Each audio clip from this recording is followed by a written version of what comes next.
The recording of King Charles's first Christmas speech is shrouded in mystery after it emerged the BBC was called in to film it following reports ITV was axed.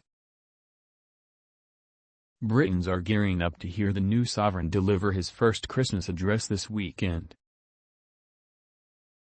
The broadcast was reportedly recorded on Tuesday last week, days before the release of the second half of the Duke and Duchess of Sussex's blistering Netflix docuseries. The content of the address is, as it used to be with Queen Elizabeth II's speeches, tightly under wraps. This year, however, Buckingham Palace is also remaining tight-lipped on where the speech was filmed.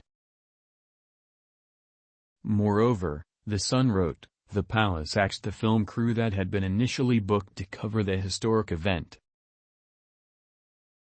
While ITV cameras were lined up to capture the address, the BBC was instead called in to make the recording after the original plan was scrapped, the report claimed. An industry insider told the publication, it was ITV's turn but they were cancelled and the BBC called instead. No explanation has been given for the last-minute change.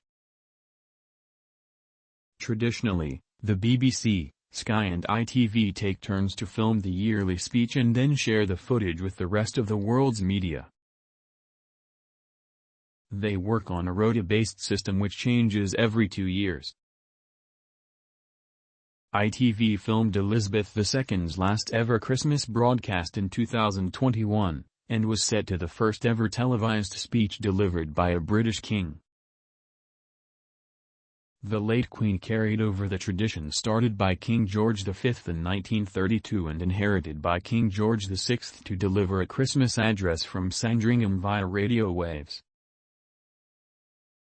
In 1957, the late Queen embraced the new technology and spoke to Britons and people around the Commonwealth via television for the first time.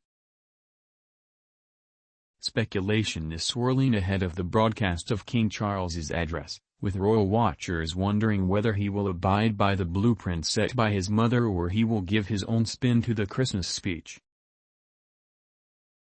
While nothing has been shared so far ahead of the speech, to be released at 3 p.m. on Christmas Day, the king will likely pay tribute to his late mother Elizabeth II.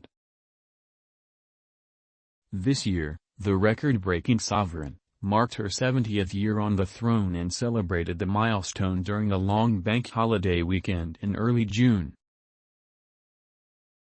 The Queen's reign ended on September 8, when she died peacefully at Balmoral Castle with Charles and Princess Anne at her side.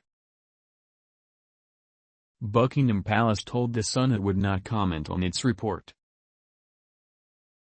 Express.co.uk has also contacted the palace for comment. ITV and the BBC were also approached for comment.